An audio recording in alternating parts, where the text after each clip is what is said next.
Hey loved ones, Heyoka here. So you've just had a baby, congratulations. You're probably feeling like a cracked coconut. Don't worry, it does get better. What I would recommend for you mamas is when you go for a number one or number two, um, sort of lean over and breathe out deeply, like you're blowing up a large balloon. If you just kind of lean over and through your first P's and poos, this helps tremendously. And you will bleed between 2 and 6 weeks. This is normal. And if you know anyone who's having a baby, I've done a previous video on hypnobirthing, but the sound is a little quiet, but these techniques do work, and also one on home birthing, which is worth checking out because it has tips and tricks in there as well. So yeah, if you know anyone who's expecting or you just want to see them, go and check them out. I'll link them below. So my advice for the first 8 weeks of having your newborn, congratulations again, is first of all, keep your routine going. Especially if you've got other children, you're going to have to feed everyone, you're going to have to keep up with the school routine, so on and so forth. So what I would recommend is feed your baby and then place your baby in the Moses basket while you're getting breakfast ready for everybody else. And then after breakfast, do a nappy change. They may need another feed, winded, so on and so forth, and then place them within the pram and then get everybody's, shoes, jackets, bags ready and out the door. You need to keep your routine going.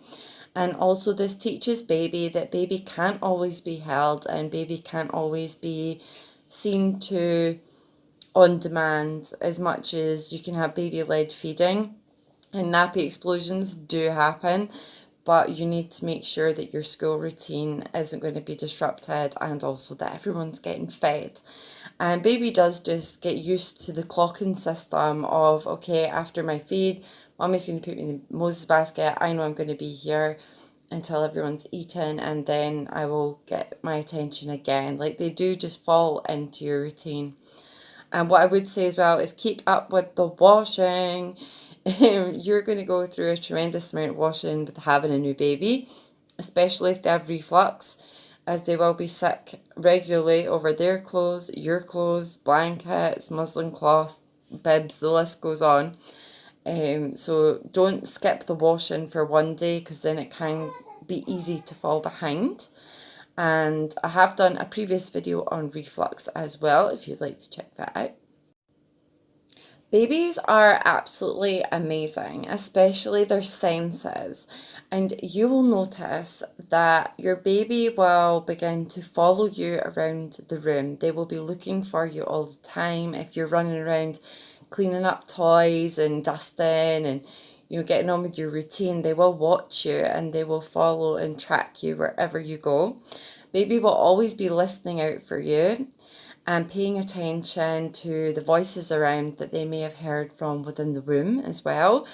And they're just so alert and they can actually smell you. If you're breastfeeding, your baby can smell your milk so well, which is often why they'll grumble as your milk's coming in. And once your milk does fully come in, you will feel that your breasts are filling up and then your baby knows that it's time to feed. And it's because they can actually smell the milk. And if your baby as well is really unsettled anytime that you're far away, this can be really annoying for baby daddies if you've got to nip to the shop and then the baby is erupting and like losing their mind and it seems like there's nothing wrong and it's just because you've went.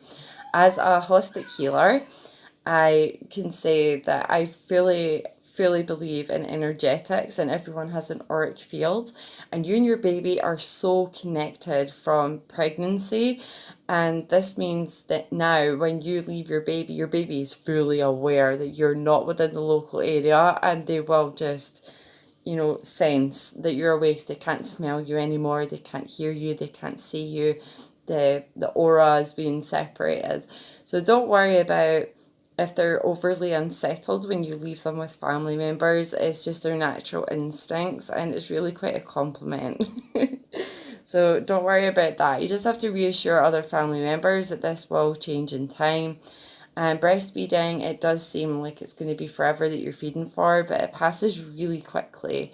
And as soon as you stop feeding, then they can be fed by anyone, and they'll be easily settled when you have to nip out. Skin to skin contact is another amazing way to settle your baby. So if you say I've run out of options to figure out what's up with Baba, or baby is with baby daddy and you have went to the shop, another thing you can recommend is that skin to skin contact. Get daddy to take his t-shirt off, strip baby down, place baby on top of daddy's chest, put a blanket over the top, and then baby will listen into the heartbeat. And with your heartbeat especially, this is a very, very strong memory from within the womb. So this is really, really settling for Baba. And babies are so amazing. Like, you can introduce tummy time from birth. So if you safely place one arm straight down by their side flat, you can roll them over, and then you can correct their arm back into an upright position. And then tummy time is really good for working through wind. It's good for the digestive system, but it's also good for their muscles. And you will be amazed as to how baby can lift their head already and will start to move their feet. And if you put your hand behind the base of their feet, they will start to learn how to maneuver. Very small maneuvers, but it's another good thing to work on. And baby massage is a great bonding technique. And for your baby, they have such sensitive, fresh, new skin. So coconut oil, olive oil, any kind of natural oil you can use on your baby. And in another video, baby struggling to poo or winding techniques or something that I've done, I'll link it below. I do go over baby massage and the benefits of baby massage in that too. I might actually do a baby massage video, but this is really, really beneficial for your baby. It's great for their skin, it's good for their digestive system, and also great for bond. When holding your baby, you're going to have to make sure that their head is supported at all times, and their neck as well. And they will do very sudden, unexpected movements. So you have to, again, make sure that you're there to catch them. And with kisses can help. You can catch them with kisses or blowing your cheeks up, using your cheeks. I go over this again in a previous video, baby struggling to poo, or I think that's what's called. It'll be linked below. But for random headbutts, another thing you can do is basically use your boobs. So if you bring your baby further down, you can use your boobs as cushions until they settle. This is an amazing technique. And also, speaking of cushions, when you're breastfeeding, if you have a cushion underneath your elbow, this really helps with the support. And as their skeletons are quite fragile, it just has an extra support for them to get comfy as well, because lying on a hard sort of bone can be quite tricky. So you're going to want to make sure that they're well supported. And if you're sitting on the floor feeding, if you bend one knee and then sort of point your foot up the way, this really helps in supporting your baby. And as I'm talking about milk, my Baba is grumbling, so I think I might have to bring him through for the rest of the video. And we're back. So another thing is perhaps you're concerned that you might not be making enough milk. If you aren't making enough milk, or you feel like you're not, bringing baby to the breast often helps produce more milk, as baby's saliva will help the milk come along. And also drinking fennel tea. Fennel tea is amazing for your focus and keeping you energized, and it also helps with making milk. And make sure you're eating properly. No skipping meals, or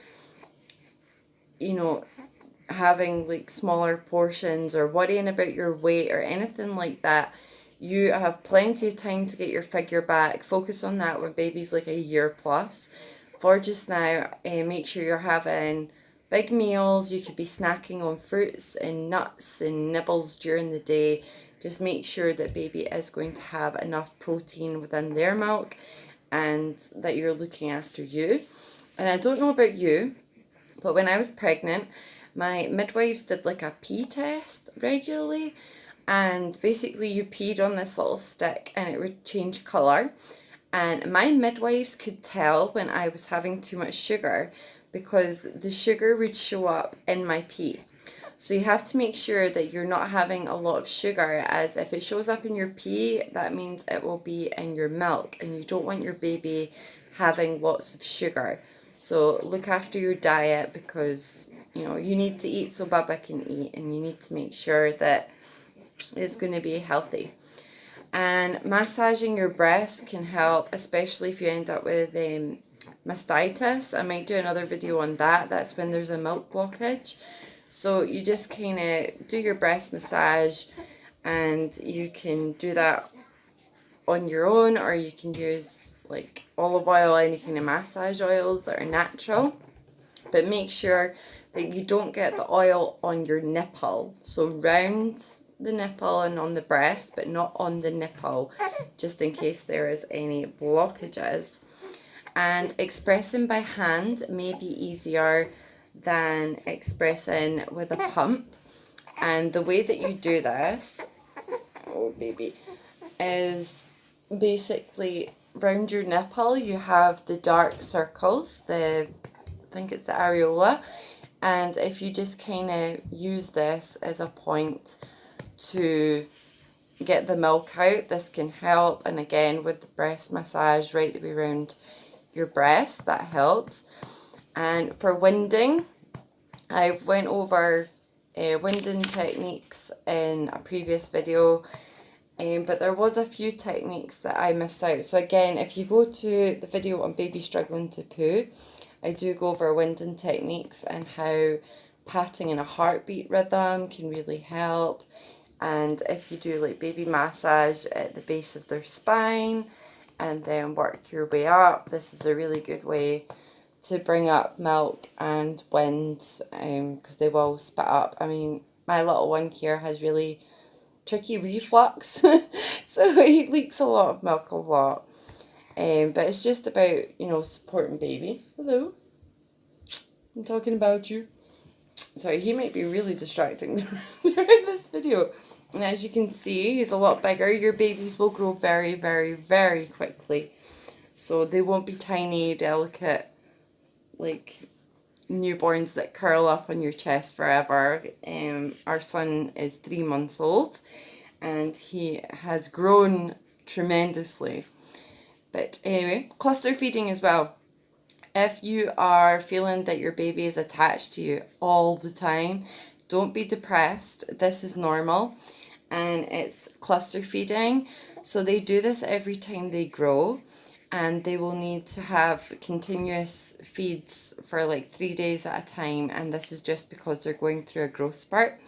So don't get depressed and let it put you off breastfeeding. It does seem demanding, but it's just because your baby's growing and it does settle down again. And you're doing great. You're a fantastic mama, and well done you. You're really doing a good job. Tips as well. These are kind of old wifey tales.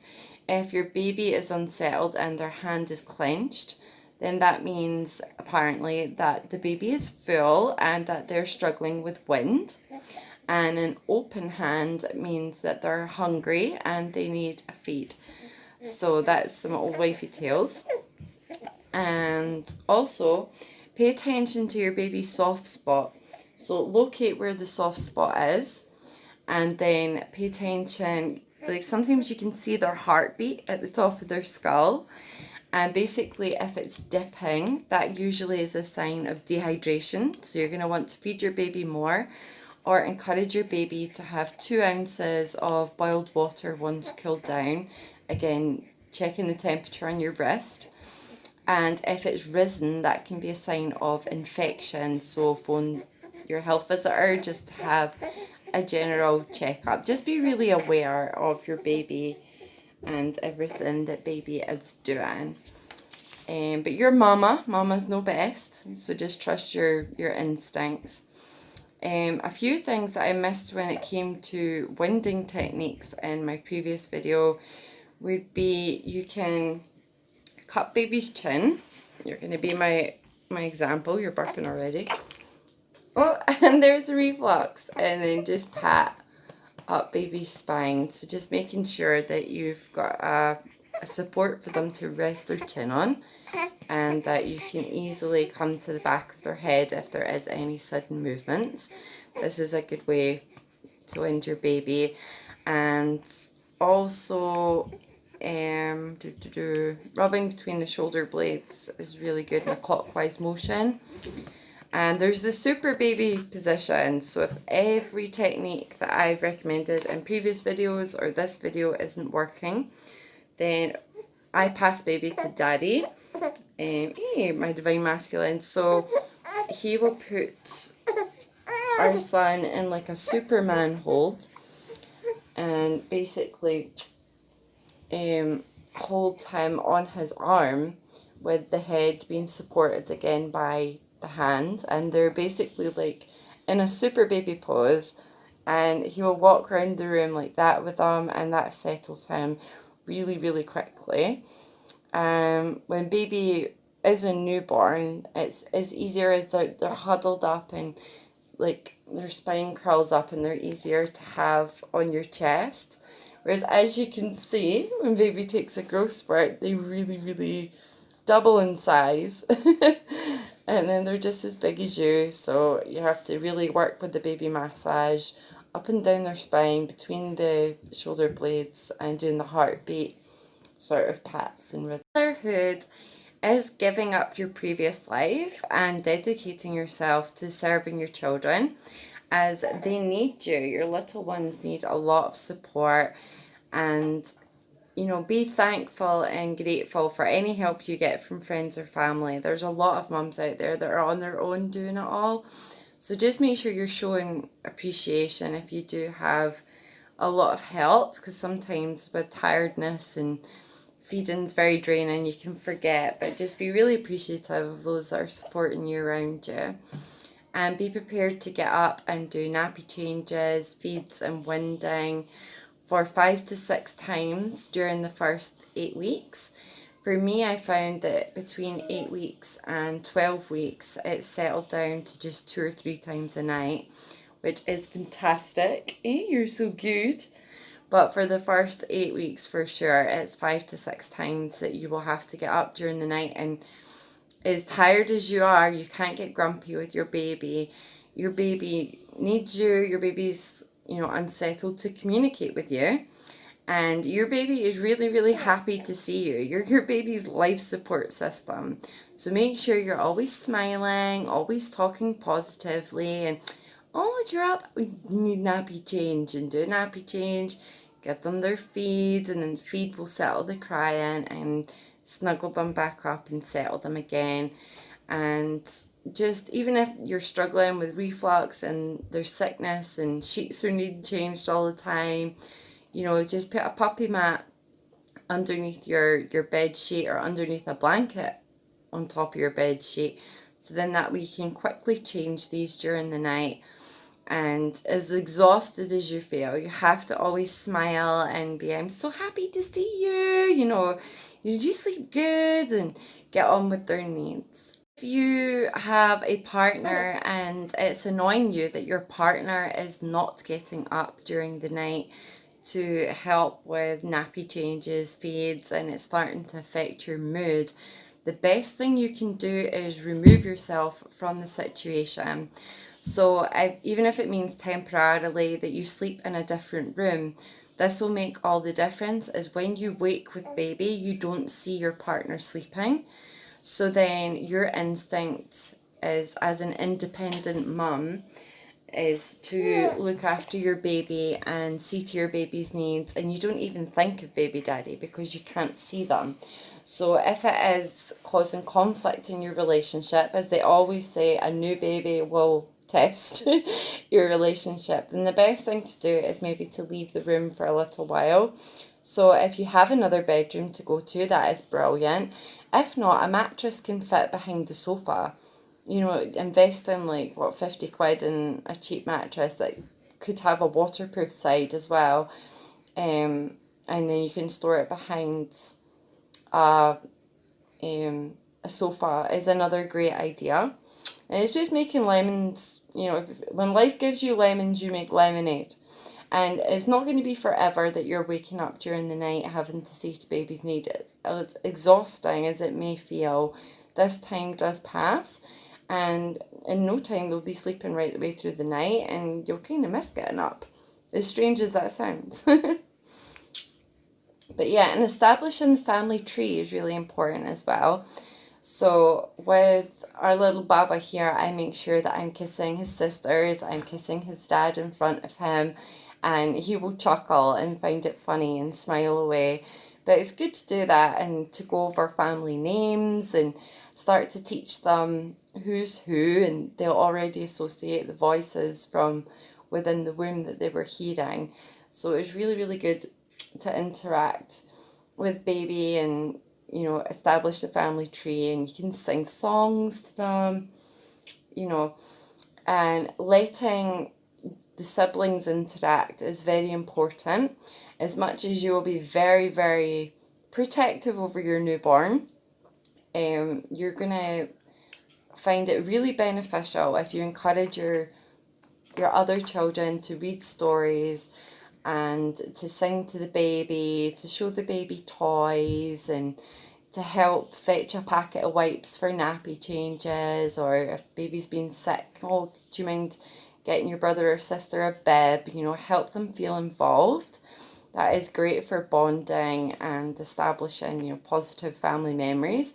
But don't leave the siblings with your baby at all. Anything can happen within a minute, and it may be their instinct to try and pick up baby, it may be their instinct to try and feed baby something foreign. You need to really, really be cautious and vigilant and make sure that they're never left with any other children, just in case. You want to be on the safe side. And I'll go over co-sleeping as well. This is a very mixed opinion topic, and I might get a lot of hate for this, but it's an option. So a lot of mums choose to co-sleep with their babies, and there are risks to this, obviously, because if you are an active sleeper and you're worried about rolling on your child, then I wouldn't recommend it. Or if your partner is, then I wouldn't recommend sharing a bed with them with the baby. And babies can overheat, especially with your body temperature, as well as like a heavy duty bed quilt that we use. This can be a lot for a small infant to deal with, and you don't want them overheating, becoming dehydrated, sweating, anything like that. So if you're co-sleeping in a separate room from your partner, you can have a mattress on the floor, and you could have a blanket over the top of Baba, or if you are using a duvet, then just having baby on their side and having the duvet like from here down. And you are very alert, or I find anyway, I'm very alert with a newborn. Your sense of hearing is kind of heightened, and you are more aware of everything that's going on around you. You could also, if you have baby in the bed with you, have a bed guard that slides underneath the mattress. Or you can buy, I think they're called bassinets. They attach to the bed. So it's like a cot that's attached to your bed.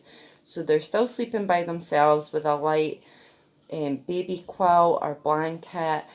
And they're safe, but they're still right there as well, which helps tremendously with breastfeeding. Just remember, like, safety first, and making sure that they're not going to overheat. And again, making sure that you've got plenty of blankets and puppy mats and things like that to use in case there's nappy explosions or sickness or anything. They do recommend that babies sleep flat on their back. I wouldn't recommend this. And when babies are newborns, they're often quite curled up, so it's easy to place them on their side with their knees up, and they will sleep in a safe manner this way, because then if they are sick, they're not lying on their back with their mouth filled up with water, milk, and choking. They will, you know, spit up the milk throughout the side. And then what to do is change side every now and again, because it stops baby's head from flattening, and it also stops excessive hair loss happening on just the one side. So there are mixed views on co-sleeping. If you choose that your baby needs to be in the Moses basket and then needs to go into a cot across the room or have their own room. That's your own opinions, and I'm just recommending what's worked out well for me and sharing. And for older siblings, you may allow them to hold their little baby brother or sister. And if they're doing that, just make sure you're right in front of them. You're really close by, just in case you need to step in and catch or reposition them. And make sure again that you've got a really sort of puffy pillow underneath the sibling's elbow so that baby's head and neck are supported, and just teaching them that, no matter what baby does, even if baby's sick, that they can't freak out and drop the baby. But just make sure you're really close by, or even if, say, I was a sibling, then that you are sat directly in front so that you're really local, and then you can share the moment with baby's brothers and sisters. Stuff, I would recommend Tommy Tippy nipple teat dummies. They are really, really good, especially if you're breastfeeding, so that there isn't too much of a change in mouth maneuver between feeding and having a dummy. However, pay attention to your dummy usage, as you don't want to be shoving a dummy in baby's mouth all the time, as baby needs to know that it's okay for baby to make noise.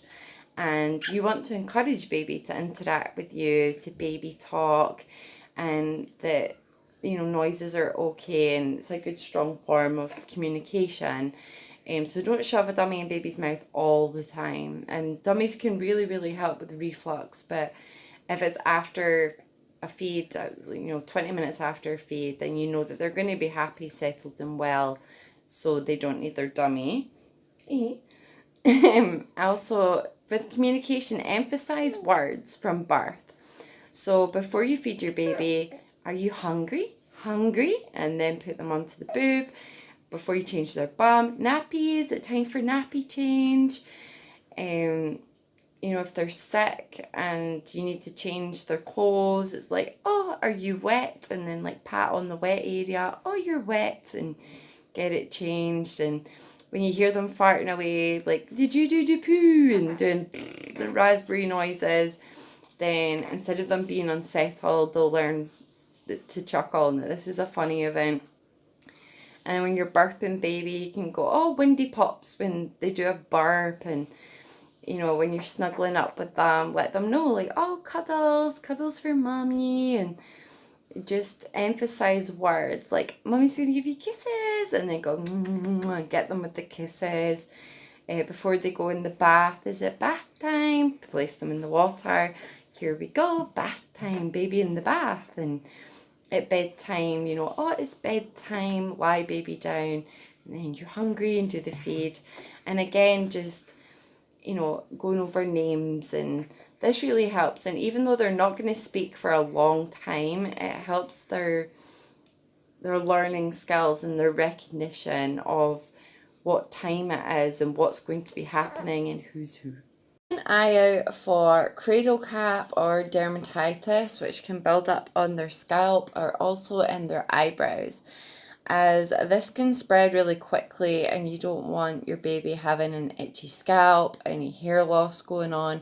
You can work with natural oils to treat this, like olive oil or bepanthen, and bepanthen works amazingly for nappy rash as well. I prefer bepanthen to Sudocrem, as Sudocrem kind of builds up and like hardens, and it's not really the best to work with, especially deep in the creases. So I would work with bepanthen and keep checking, that behind baby's ears are clean, that under their neck is clean, and their arms can be quite tight as a newborn. So see it as like little chicken wings. And if you gently work the elbow, they will lift up their arms so that you can access their armpits and clean there, as you don't want any milk build up, because then there could be skin irritation and you don't want any infections or anything like that. I'd invest in a super soft towel, a really, really soft baby towel. Here in Scotland, there's a baby box program where you get like a free baby box full of goodies when you have a baby, and it has a really amazing towel in it. So just a really nice fluffy towel, and you can buy baby baths that have a thermometer strip built into them to make sure that the bath temperature is correct. Or if you have the shower head at the right temperature for you, you can fill the baby bath up with this. And by the time you take it out and get baby in, it's usually the perfect temperature. But if not, you can check with your elbow or use a thermometer to make sure that baby's bath isn't too hot or too cold, as they will be unsettled. And if your baby's unsettled anyway, as many babies are when they're placed into water, don't worry too much about it. This will change in time. And as a holistic healer, I have studied past life regressions, and there's a lot of theories that babies that hate water may have had a past life where they've drowned, things like that. So don't get upset with your baby and like, oh my goodness, and feeling guilty for bathing them. They need to be clean, so bath them every day as usual, and just keep an eye on, like I said, their creases, making sure there isn't any milk build-up. A baby bath with a seat in it as well is really good because it supports the baby and helps you, because you're going to need to get round your baba, and you can invest in like little neck support pillows as well if you felt the need to, or you could just get a towel, like a hand towel, and fold it over and place it on the seat behind baby. And you could also try different baby baths as well, making sure they're for sensitive skin, because you do have a newborn baba, but sometimes a different scent can help settle them. So it's worth a try. And nail care, make sure you get small baby nail clippers, and there's a technique to this, right? It's the scariest thing, cutting a baby's nails. Trust me, I know. I hold my breath when I do it. I'm probably, But basically, if you have baby's finger and you kind of push down the skin and have a good grip of their finger, obviously not hurting them, when they're sleeping is the best time, and then you get a good access to going around baby's nails. It's a good technique. Just slightly pushing downwards. And you have to be prepared for sudden movements as well, as your baby can move suddenly. So be prepared to immediately stop and give it a rest until your baby falls into a deeper sort of REM cycle of sleep. And babies will build up a lot of earwax, not only within the drum, but I found like round in here, and it really travels. So make sure you're cleaning the earwax away regularly, and you don't go too deep inside the eardrum, as they are tiny. So just like gently, just the tip of the earbud going round in a circular motion. And that is babies. I'm going to do a quick mention on baby blues. You can get baby blues after having a baby, and it's partly to do with a hormonal change and exhaustion, but also you might feel that your baby is crying all the time, and this could be colic. Now, colic is actually an unexplained thing that occurs within babies, but it's thought to be caused due to stomach irritation. So again, if you go back to my previous video on babies struggling to poo, you can get some techniques there. But if you do feel like your baby has colic, you can also work with a product called Infacol, which comes with a dropper. And you just place a couple of drops of Infacol within their mouth, and that settles baby. Or you can work with gripe water, which is again really good.